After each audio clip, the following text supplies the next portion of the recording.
ঐ ডাঙৰ বোপাই, মোক বৃদ্ধাশ্ৰমতে থৈ আহো।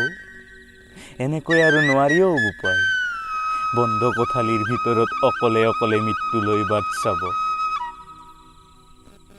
বোপাই, এনেকৈ আৰু নোৱাৰি দুখৰ গীতত সুখৰ সুৰ দি জীৱনৰ গীত গাব।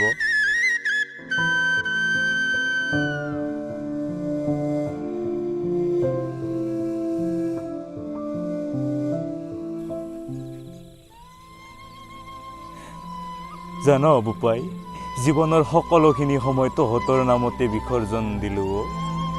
তহঁতৰ ভৱিষ্যতৰ অংক কৰি কৰি নিজৰ বাবে একো নাৰাখিলোঁ। আনকি তহঁতৰ মায়েৰাৰ লগত কেইসাঁজ ভাত একেলগে খালোঁ তাকো পাহৰি থাকিলোঁ। বোপাই, তাকো পাহৰি থাকিলোঁ। আৰু এতিয়াতো বোপাই তহঁতৰ মায়েৰাৰো একো খবৰ নোপোৱা হ'লোঁ। সৰু বোপাৰ ঘৰত মোৰ দৰেই আছেনে? বগা কলা টিভি পৰি থকা দি বন্ধ কোঠালিৰ ভিতৰতেই পৰি।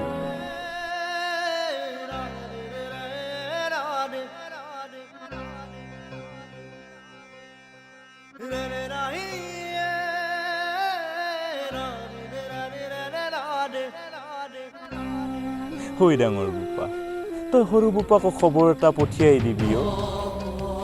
মায়েৰাক আৰু মোক একেলগে একেখন বৃদ্ধাশ্ৰমতে থোৱাৰ ব্যৱস্থা কৰি।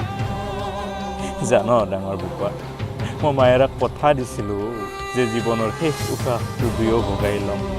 ইজনে সিজনৰ চকুৰ দৃষ্টি, সিজনে সিজনৰ কঁকাল থিয় কৰি ৰাখিবলৈ বিশ্বাসী লাগতি হ'ম।